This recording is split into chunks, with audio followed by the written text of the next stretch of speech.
So hi guys, welcome back. If you're new to this channel, my name is Aga and this is Casa Tulum, Bali.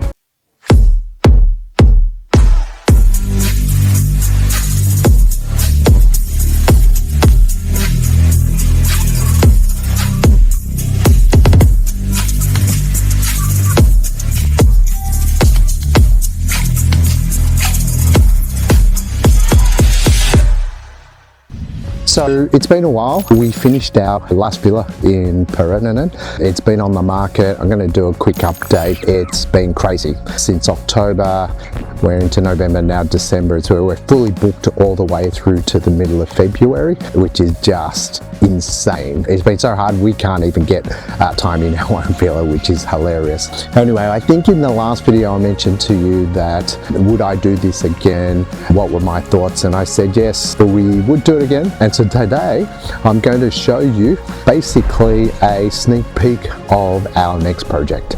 So as we come in, you can actually see the outlines of the 2-bedroom villas, and you can see that they're exactly the same as our first villa. The developers kept the same design. I think the only difference they've had is they've added a bath into them, but you can see here to the left, lounge room, middle is the dining area, and to the right there is going to be the kitchen. But at top and up the top is the 2 bedrooms separated by the skyway. Very nice. The pool is out the front, it is exactly the same. Garden area, the entrance through the sides here. I would say the only major difference seems to be that they are a lot closer together, but it is also a very small block of land. So I'm going to come down here and I'm going to show you. So these are the 2 bedrooms on this side, and over the other side there we've got the 1 bedrooms which haven't started yet. So it's going to be quite enclosed. You can probably see from the brick area, this is the brick side, and this side is going to be the walkway through. So they're quite narrow. Obviously the outlook unfortunately is going to be to the other villas, but look, it's not too bad. The area is beautiful, it's quiet. I feel sorry for the neighbours. You may be able to see the windows. We're blocking that whole view, which I think is quite devastating. We have actually got this villa right in the corners where the staff housing is at the moment. One of the reasons we got that was because behind you can actually see nothing. So what that meant was that if we wanted to build a roof, which I don't think we're going to do here, but also we didn't want everyone looking in as well. I think it's going to be a little bit darker than our other place, but we also wanted to get a 1 bedroom and see what that looks like. But if you remember all my other videos over a year ago now, this is exactly what our site looked like. It was hard to see what it would look like. I would say though, the one thing I've noticed is the construction method is much, much better. It seems a little bit more robust.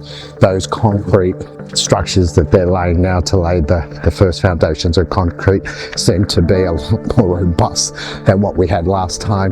They were all hand-filled with concrete, which was very interesting.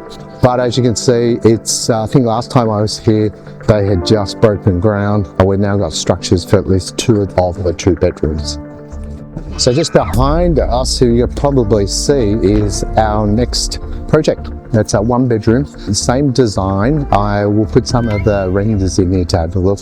We chose the corner, one, because I wanted it furthest away from the road. Mind you, it's very, very quiet here. And also we didn't want all the traffic coming past the villa. Not that we're staying there, but if you're a guest, you kind of want your peace and quiet and your tranquility. It has a private pool. It is 1 story with a loft looking over the pool area. The bedroom is upstairs with the bathroom. The stairs is along the side. Really nice feature in terms of it's not internal, it's actually external.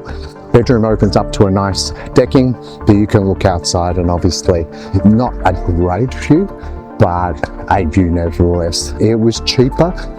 Reasoning behind this is we kind of think that renting a 1 bedroom and a 2 bedroom is exactly the same price. 1 bedrooms obviously perfect for couples, whereas our 2 bedroom we found that we actually have never had, I think maybe once or twice, we've had 2 couples. So there's been a couple that wanted more space, whereas here I think probably rented out fairly quickly because it is just a 1-bedroom. Having said that, other villas been rented out solidly until the middle of February, so can't complain there. Look, it's very exciting. This is not due to be finished end of December. So as you can see, our site hasn't even started. So I was hoping to be maybe Q3 next year, but realistic, I think it's going to be December. So you're going to get to see me for the next 12 months on this project. But just wanted to introduce it to you.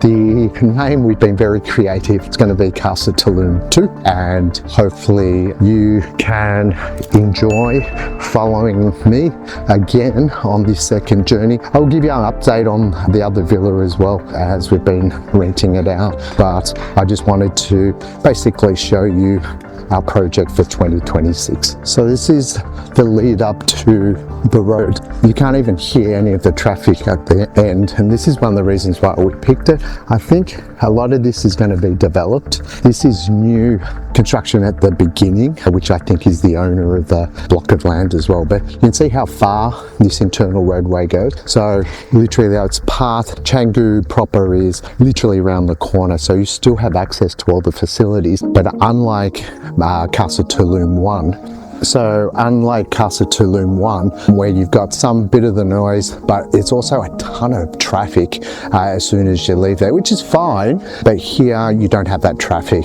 Mind you, it's not going to take you long before you get into the main traffic, but it's nice, it's quieter. Some of the comments we had for people that were coming through our other villa was it's beautiful, love it, but they didn't love the location. I'm hoping that this time it'll be literally same design, same developer, going to use same interior designer with that bit of our flair. I don't think we're going to make any changes to this one, but so you're going to have that luxury feel, but in a very quiet area. And just as I mentioned that, I forgot to say that we were recently given a Lux rating by Airbnb. That's amazing. For those who don't know, because I didn't know, it's a special rating given to luxurious accommodation under the Airbnb banner. What that means is they come in, they do a 300-point check in terms of the design, the finishes, the services and everything else. And then if you're successful, they give you that rating. So we were very lucky and we're very happy to receive that rating for our first villa. And it just goes to show those little details are really, really important, not only to them, but for us and for our guests. So I'm super, super excited that we got that rating and we're looking to replicate this into Casa Tulum II. So it's been a while since I last did a video, and in fact, it was right after we did the handover. So it must have been around about September. And we did the handover and put it on the market. So what I want to do is give you an update of where we've been since October to where we are now, tell you a little bit more about our experience on that, and whether that side of things have kind of panned out to what we expected. But a lot of the videos have been talking about building and getting the place ready, interior design, the look and feel and everything, but also we built it to actually rent it out, which was quite important. So at the end of September, we did a handover, and in October we had pretty much 2/3 of the month was booked. November was fully booked. December is fully booked, as is January, and we are early December, but half of February is already booked.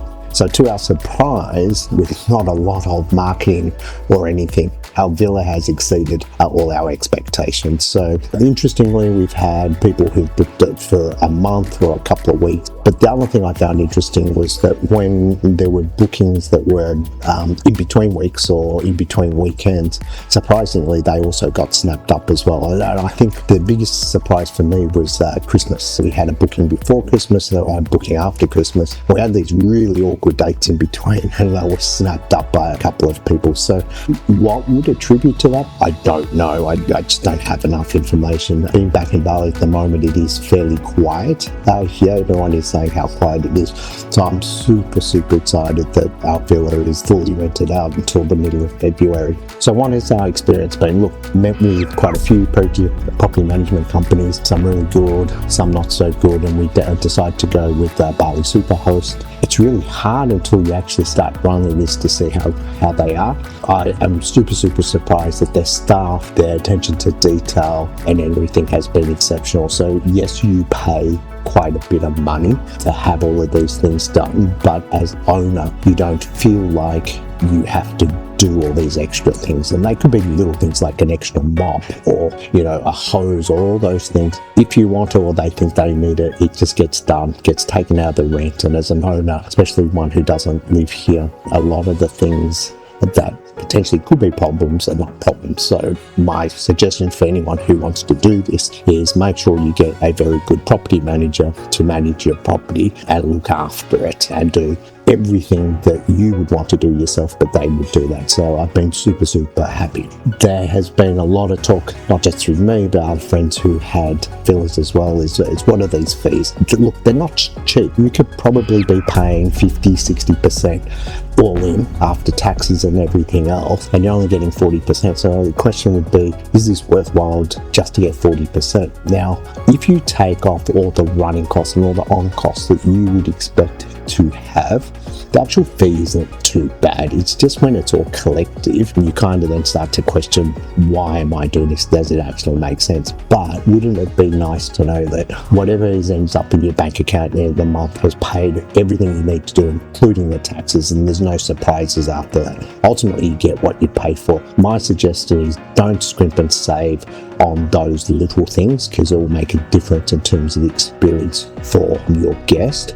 Also be aware that a lot of people I've spoken to have not accounted for the various local taxes and withholding taxes that you need to pay as part of running your business. You can decide, I'm not going to pay them or whatever it may be, but the reality is they need to be paid at some point, and it will affect what you make at the end of the month and at the end of the year. So the details, accounting of all of this can be a bit of a messy affair for those who haven't looked at it. And I've actually broken it all down through all the various companies, and now I have a very detailed line by line item of everything that is going to be spent, that needs to be paid, and what you get in the end. So if you want it, I'll drop something in the comments below. Just ask for it and I'll send it out to you, because I think it's very important, because there's no point spending all your money building a beautiful villa and then you get surprised by saying, I didn't realize I wasn't going to make this money. So I think that's important for you to distinguish before you go along this journey. Ultimately, between our interior designer and our property manager, they've turned our villa into something that is quite spectacular. Nothing's been a problem. There's been no ask that has been rejected. There's no fix that has not been done. They really do look after the places of villas that they own, and that means a lot to us as an owner, but also I think it's been translated to the guest. It's, the guests like it and everything else, and I think that's very important. Ultimately though, it comes down to, what do other people think? Now, we don't have a lot of ratings, but we did have Airbnb Lux team come through a couple of weeks ago. They came through, they do a 300-point check. So design, interiors, finishes and services. And if you are successful in getting through that 300 points, they award you one of their highest ratings, which is a Lux rating, which is the highest rating that you can get for their accommodation. So we got that a couple of weeks ago. Super excited. It's a stamp on our site at Airbnb. It just means that everything that we've done, all the little things that we wanted to do, the money that we spent was all well worth it. And as I've said all along, we built it in the view of how we would like it and how we would like to live in it. And now I think it's been reflected in not only the guests that have stayed, but also through Airbnb Lux. So thank you very much for that. So that's about it for the property management side. I think it's important to know that once you've built it and you've got it ready, you've got to put it on the market and get people to know about it. So very important to make sure you find a good property manager to look after your villa. If you have any questions, please drop a comment below and I'll get back to you as soon as I can. Okay guys, just a short video this time. That's it for this trip. I will update you a lot more with how the property management is going, but until next time, I'll see you on the next video.